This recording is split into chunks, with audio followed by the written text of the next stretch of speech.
For as long as he could remember, Stonis Herry had been obsessed with the sky. While other children dreamed of fast cars or powerful machines, Stonis spent his afternoons lying on the ground staring upward, watching birds carve invisible roads through the air. They flew without noise, without fire, without fuel. Just wings, wind, and will. Everyone told him the same thing as he grew older. Humans can't fly like that. But Stonis never asked whether humans could fly. He only asked how far they could go. Years later, in a quiet coastal town where the wind never truly rested, Stonis worked alone inside a worn-down hangar. The space was filled with sketches taped to the walls, endless drawings of wings, gears, pedals, and numbers scribbled in red ink. To most people, it looked like chaos. To Stonis, it was the map to a dream the world had. Abandoned, human-powered flight. No engines, no fuel, no technology to hide behind. Just a human body, fighting gravity one pedal stroke at a time. The idea wasn't new. History was filled with attempts, brilliant minds who tried and failed, pilots who barely lifted off before crashing back to Earth. These stories were often used as warnings, proof that some limits were not meant to be crossed. Stonis knew them all. He studied every failure, not to fear them, but to understand them. The human body isn't strong enough, critics said. The wings will never hold. You're chasing a fantasy. But Stonis had spent years calculating what most people only guessed at.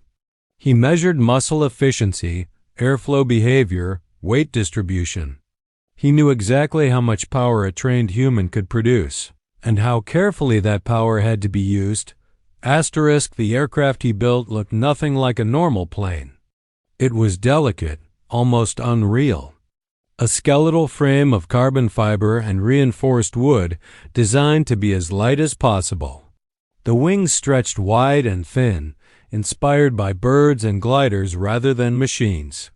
At its heart sat a simple bicycle seat, connected to pedals and a chain system so precise that even a small adjustment could mean success or disaster. This machine would not roar. It would whisper. When Stonis first rolled the aircraft out of the hangar, people gathered out of curiosity. Some laughed openly. Others filmed on their phones, already imagining the crash they expected to see. That thing will snap in half, someone said.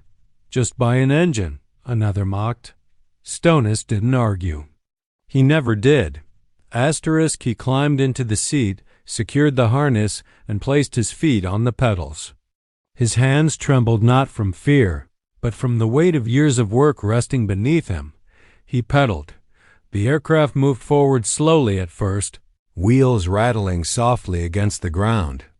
The wings caught the wind, bending slightly, alive. Stonis pushed harder. His legs burned. His breath grew heavy. Then the wheels lifted. Not high, not far, just enough. For a brief moment, the aircraft hovered inches above the ground before settling back down. The crowd fell silent. No crash, no failure, just proof. Stonis stopped pedaling and stared ahead, heart pounding. That tiny lift was everything. It meant the calculations were right. The balance was possible. Human-powered flight was not a myth, it was simply unfinished. From that day on, the hangar lights stayed on longer. Stonis trained relentlessly, turning his own body into part of the machine.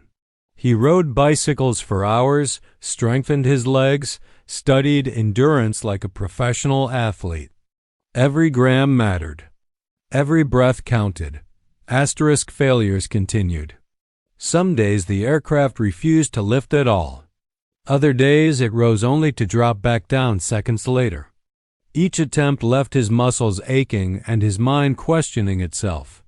But Stonis never stopped, because deep down, he wasn't chasing a short flight, he was chasing history. He envisioned a future where a human could stay in the air, not for seconds, but for hours, where distance was conquered not by fuel, but by determination, where the longest human-powered flight ever recorded would prove that human limits were not fixed. They were waiting to be challenged. As the sun set one evening, painting the sky gold and crimson, Stonis stood outside the hangar and looked upward. The birds were returning home, wings steady, unafraid. One day he promised himself, "I will fly with you." And with that promise, the impossible dream took its first real breath. The dream did not grow quietly. It demanded payment. Every morning before the sun touched the horizon, Stonis Herry was already awake. The coastal air was cold, sharp against his skin, but he welcomed it. Cold meant alertness. Pain meant progress. He began the day the same way.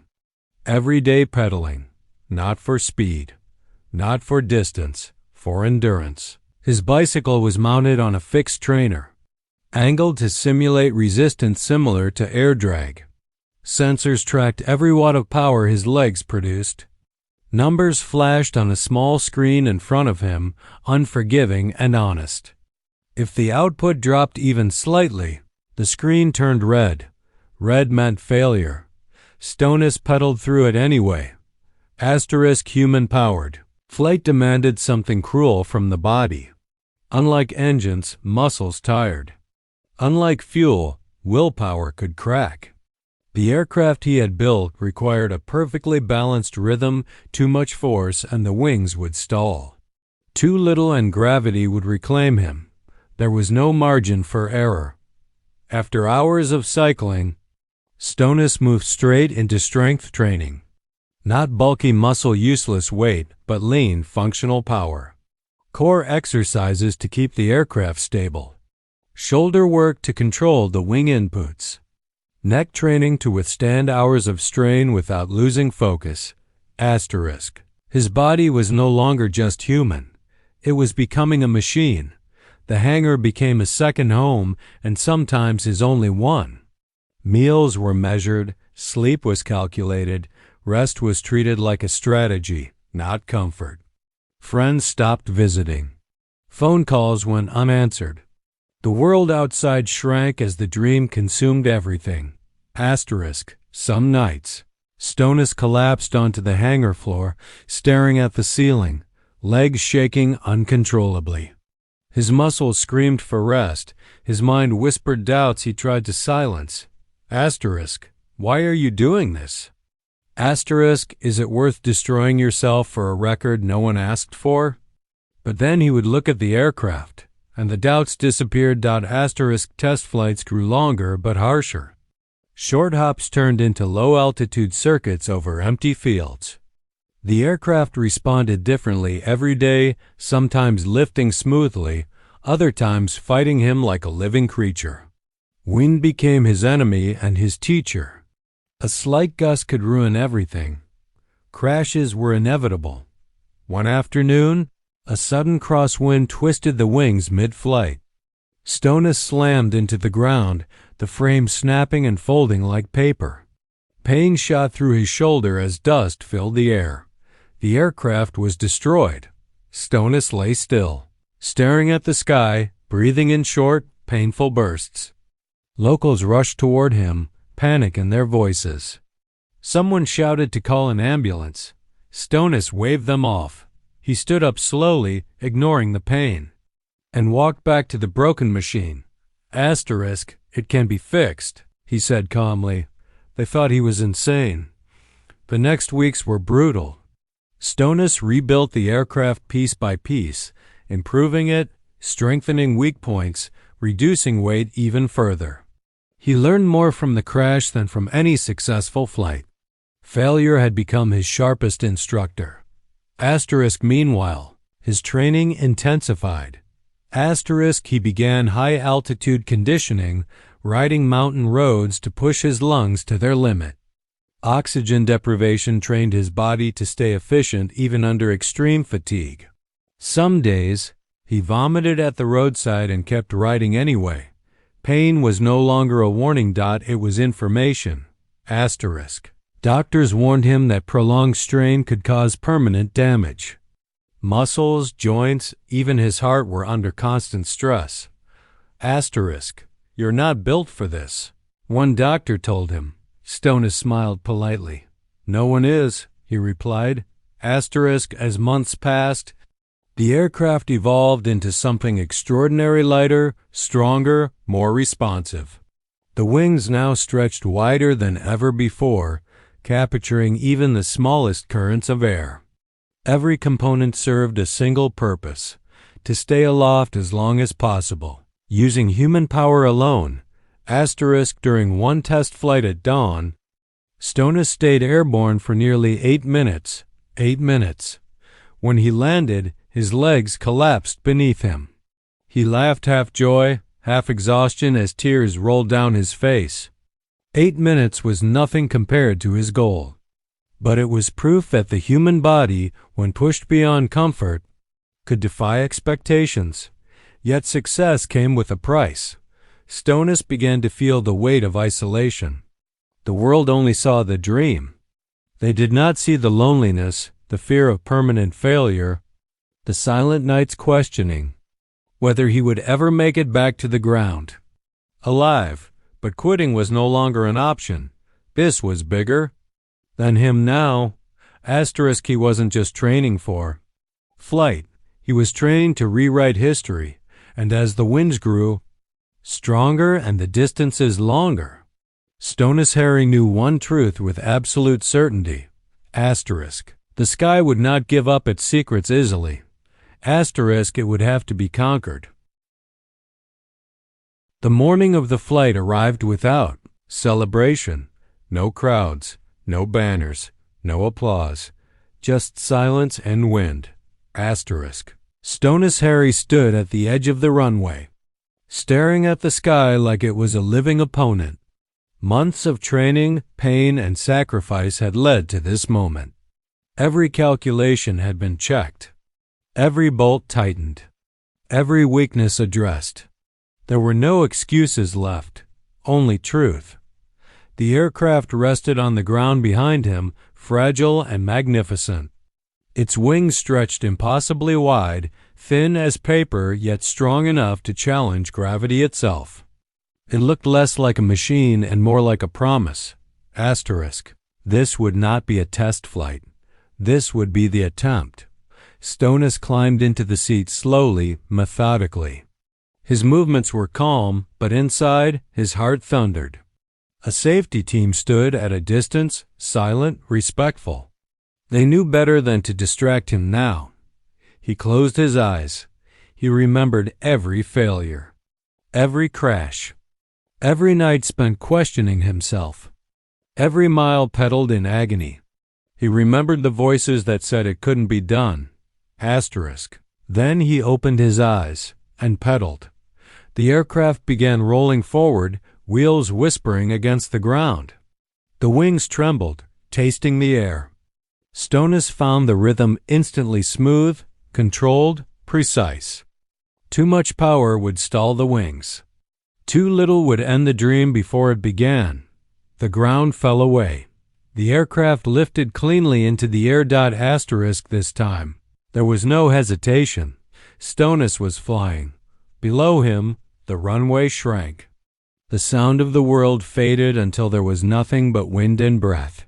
His legs moved like pistons, delivering constant power. His body stayed perfectly still, conserving energy, guiding the aircraft with subtle shifts in balance. Asterisk. Minutes passed. 5 minutes.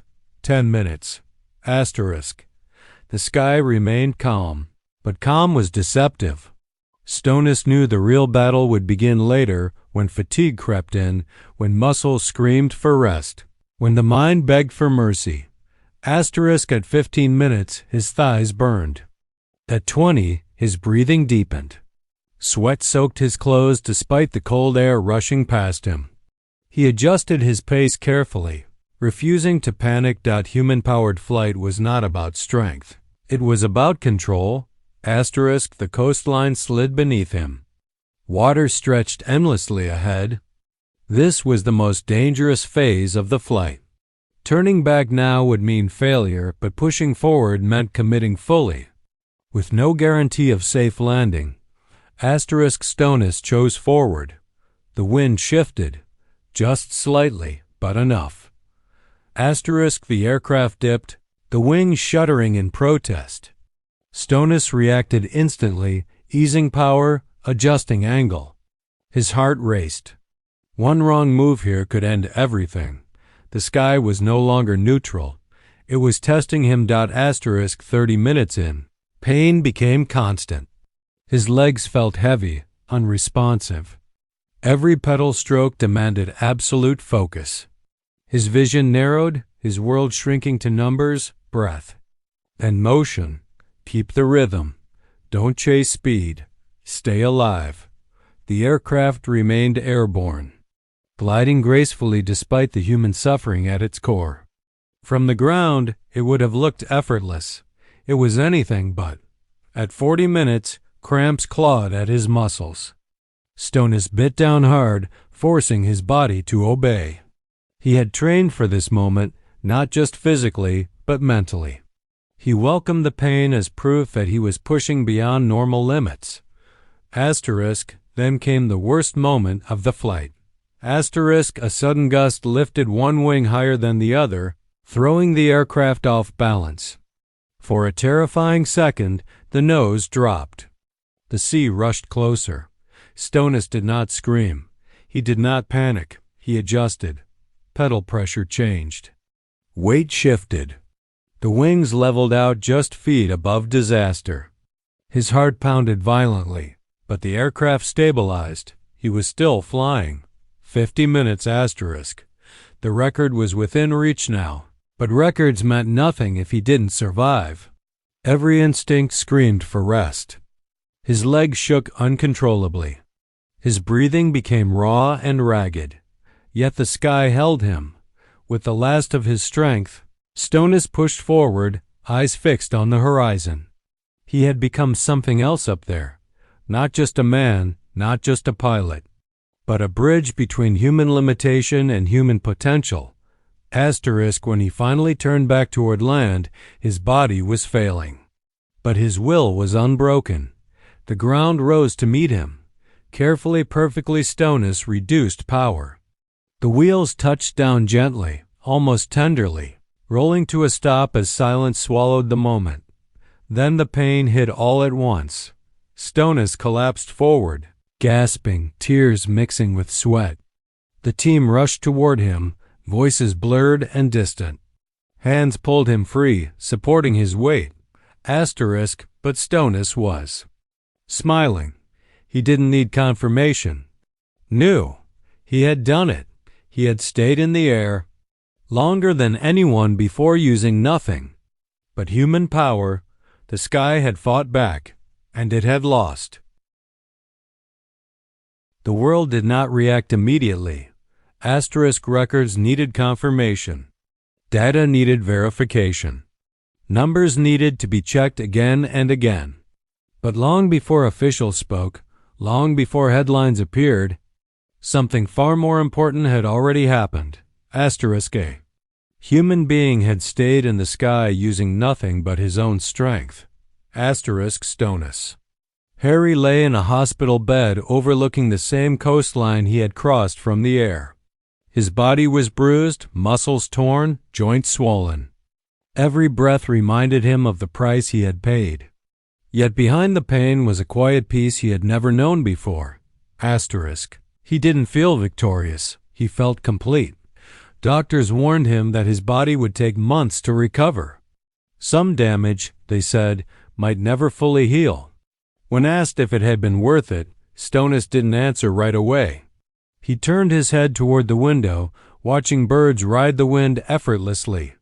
Asterisk. Yes, he finally said.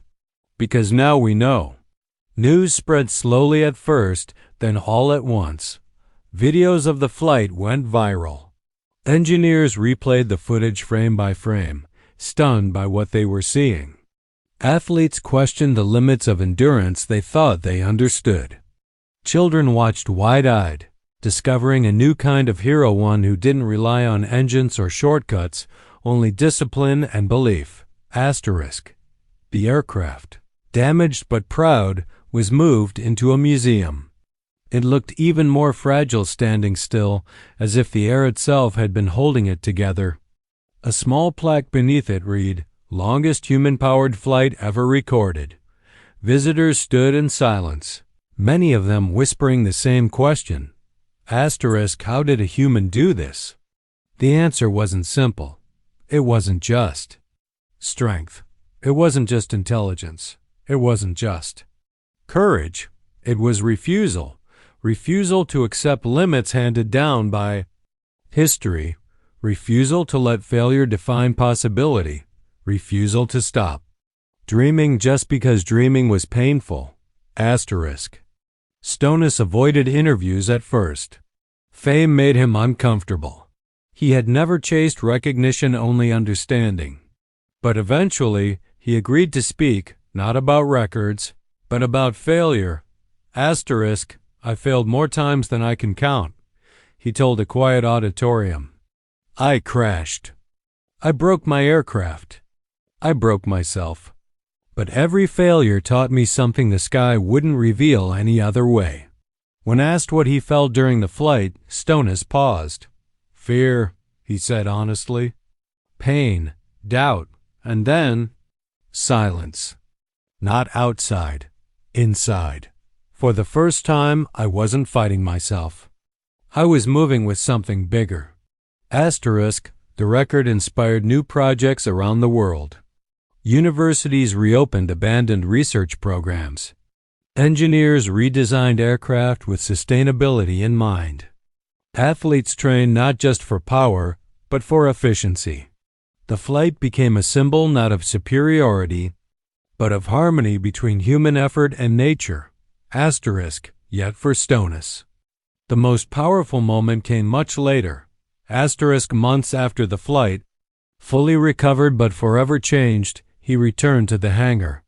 Dust coated the floor. The air smelled of oil and old dreams.